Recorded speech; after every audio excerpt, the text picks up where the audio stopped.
Good morning. I'm Joe McNally, the acting United States Attorney here in Los Angeles. Today, we're here to announce federal criminal charges against Eugene Henley Jr., a career criminal known as Big U, who used his contacts and leadership role in the Crips criminal street gang, the entertainment industry, and a youth charity to further his own criminal enterprise, an enterprise that engaged in murder, extortion, robbery, human trafficking, COVID fraud, and other felonies. Mr. Henley and several other individuals linked to him and his criminal enterprise were charged in a criminal complaint with federal racketeering conspiracy. Mr. Henley is a fugitive, and he is currently wanted by federal law enforcement. Other individuals linked to his criminal enterprise were arrested today, approximately 10 defendants who are charged in various indictments. Again, Mr. Henley is a fugitive. 4 defendants are in state custody and will be transferred into federal custody, and we are still seeking Mr. Henley and another fugitive. The Department of Justice's top priority is eliminating violent crime caused by criminal street gangs and organized crime. These organizations cause a tremendous amount of harm in our communities. And today's arrests are part of our office's efforts, FBI, IRS, LAPD, the team you see up here, to make our communities safer and rid our streets of these criminal street gangs, including ones operated by violent felons like Mr. Henley, who are posing as savvy businessmen and community leaders, but in the end are violent criminals. The affidavit filed with the criminal complaint alleges that Mr. Henley operated Big U Enterprises, a mafia-like organization that utilized Mr. Henley's stature and long-standing association with the Crips criminal street gang and other gangs here in Los Angeles to intimidate businesses and individuals in our communities. I want to stress that the allegations here in the complaint are allegations only, and the defendants are presumed innocent until proven otherwise. Let me talk a little bit about Mr. Henley and the street gang here. As I said, Mr. Henley is a widely known leader within the early 60s.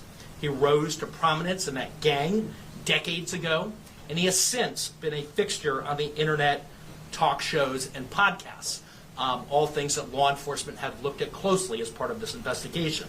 He has maintained the image of an entertainment industry entrepreneur running a music label and of somebody who gives back to the community here in Los Angeles, funding a South LA-based charity, developing options, which purports to help at youth risk escape gang life and escape the perils of gangs in high crime areas. The facts alleged in the complaint paint a very different picture. It is one of a murderer, a thief, a liar, and a cheat, and the criminals that enabled him.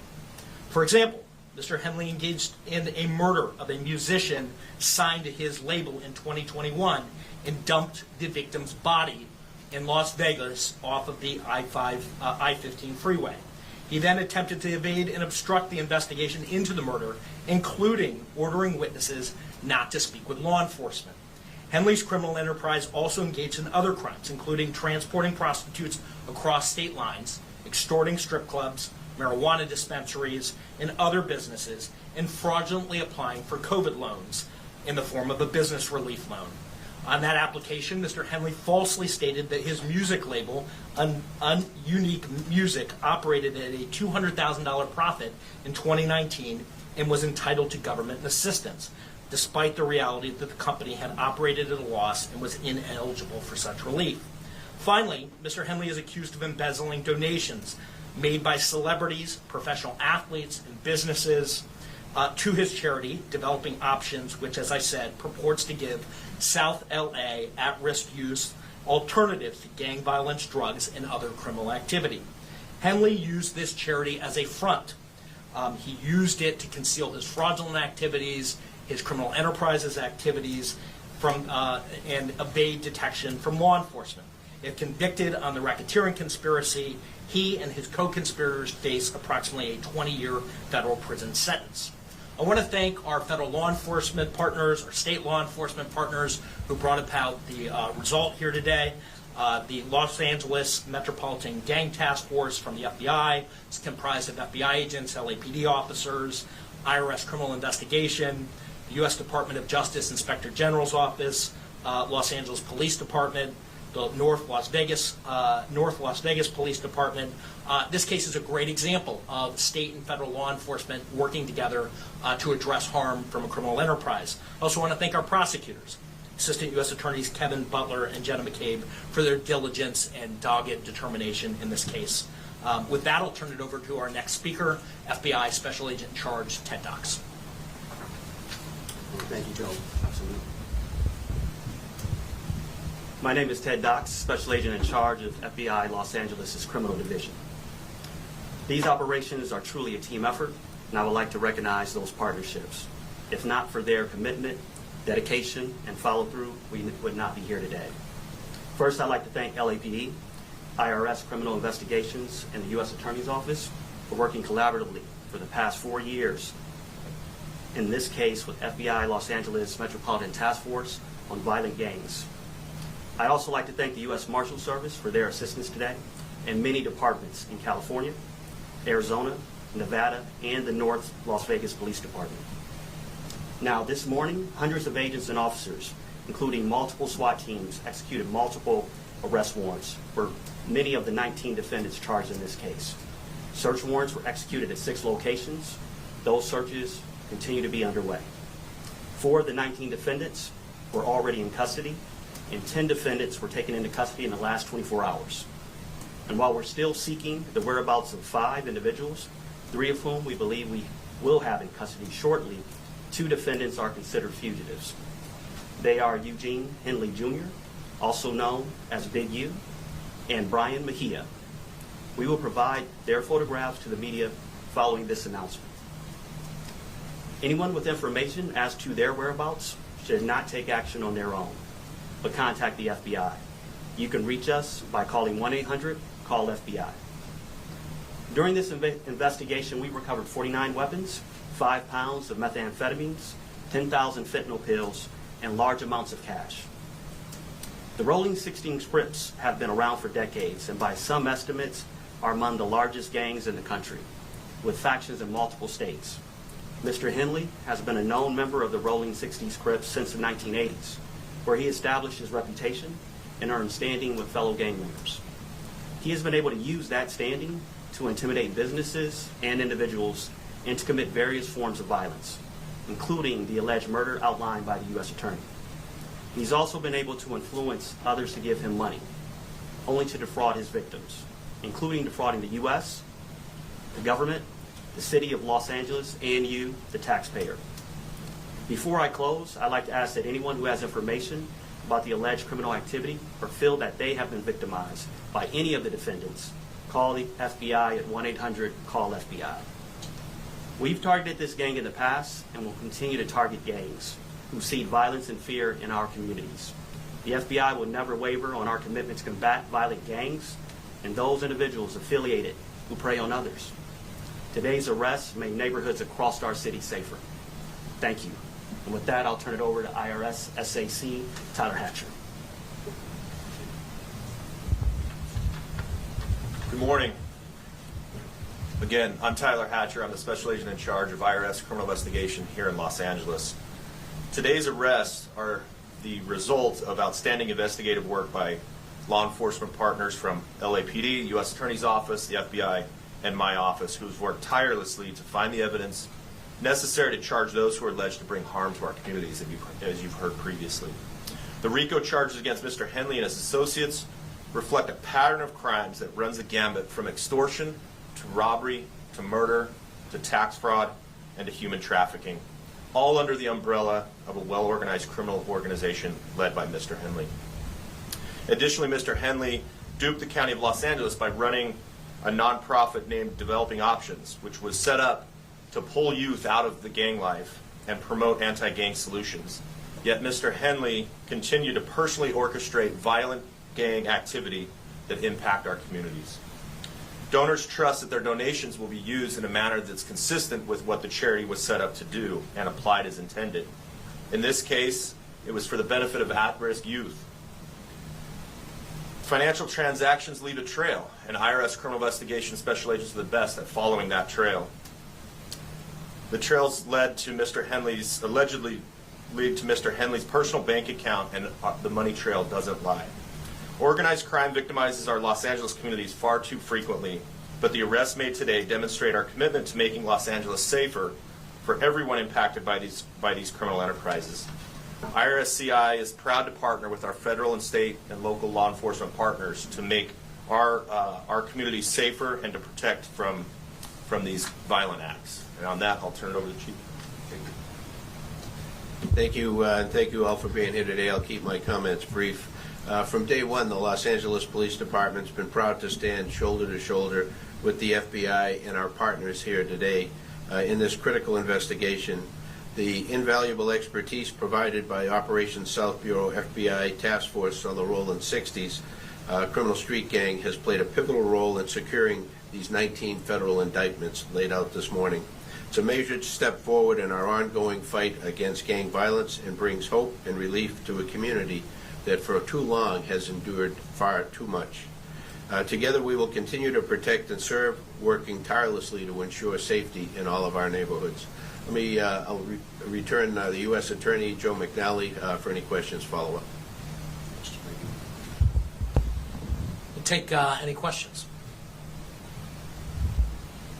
So Henley is still on the loose? He is. Do you expect to snag him today, or is this something where he's gone? Yeah, I think all I can say is that look, he is the leader here, and we're looking for him and trying to find him. He's a fugitive at this point, and we're using resources to try to track him down. When were all the other arrests made? The arrests were made this morning, early this morning. And that's of the more than this whole group here that's in custody? Or? So there are a number of arrests, I think roughly 10 this morning, and then there are other individuals who were in state custody that are being transferred into federal custody. But approximately 10 arrests were made this morning. I think you mentioned it earlier, but what kind of penalties or time in prison are these people? So a federal racketeering conspiracy complaint that's charged here, 1962D, covers up to 20 years in federal prison. The next stage here would be that Mr. Henley and others would be indicted by a grand jury, and the penalties at that point could range and include higher penalties. So at this point, he's charged in a criminal complaint. Is he charged with murder too as well? He's charged in a RICO conspiracy, and part of that RICO conspiracy, one of the predicate acts is the murder that is described in the complaint. He has not yet charged in an indictment with a substantive murder.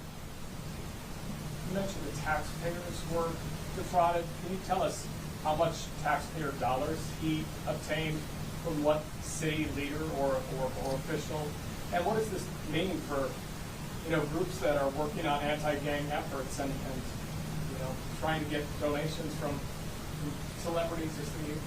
Sure. So I think just to kind of go back, Mr. Henley and the allegations are here, operated a criminal enterprise. He used his status in LA as a gang member, somebody who was known as an enforcer, in order to execute the crimes that are described in the criminal complaint. As part of that, and to get to your question, he also had this charity and held himself out there to be somebody who was committed to reducing gang violence, committed to supporting youth in the city. As part of that, he received grants from government agencies to do that work. And as we describe in the criminal complaint, he used that goodwill to benefit himself. He diverted money from that charity and lined his own pockets with it, and that money was ultimately traced, and that we can show that he used it for personal purposes. So there was an embezzlement angle to this, to the criminal enterprise, where hundreds of thousands of dollars were siphoned off that should have gone to charitable purposes, gang reduction, gang intervention. Instead, he used it for his own purposes, his own criminal enterprise. In addition to that, there was tax loss. And like many of our cases, we ultimately do a financial investigation, and we see that embezzlement and that siphoning happens often. There's a parallel tax conduct that is also described in the complaint. So you're talking about hundreds of thousands of dollars that the charity ultimately siphoned off for his purposes. It was a charity that he controlled, and again held himself out there to be somebody in our community who was, as Chief McDonald said, these communities, it's oftentimes our poorest communities that need intervention the most, they need law enforcement the most. He held himself out as somebody who was part of that team trying to improve South Los Angeles. And the facts in the indictment and the wiretap calls that we intercepted as part of the investigation that are described in the complaint, not the indictment, the complaint, describe that contradiction. That on the one hand he's Mr. Charity, and on the other hand he's engaging in all this criminal conduct. That's set out in the criminal complaint. And so it's outlined in the criminal complaint specifically what government agency gave him money? It's outlined. It's outlined that he got grant money. I believe that money flowed through the city of Los Angeles, but I don't have the specifics in front of me. What I can tell you is that typically, grants flow through the state and then eventually, are typically issued through the city. And to the tune of hundreds of thousands of dollars? Hundreds of thousands of dollars. Did you say the name of the charity? Are you allowed to say that? Maybe Yeah, the charity I referenced earlier is Developing Options. Developing Options. Okay, well, thank you very much. Last question. I apologize. Just your efforts to find Mr. Henley. Have you had? Do you have any idea about his potential whereabouts, or any more that you can tell us on? No, other than he's a fugitive and he's being sought by law enforcement, and we're obviously looking for him as we would any fugitive who's engaged in the type of conduct that's alleged here. Believed to be in Southern California. No idea. We believe that he may be in Southern California, and for that reason, we're providing his picture and encourage anybody to contact the FBI who knows his whereabouts. All right, thank you very much. The press release is out. There's a copy of the complaint and affidavit that's attached to the email that it was sent out. If you need it, you know where to reach me. Did you have copies of this? We do. Everyone take of these.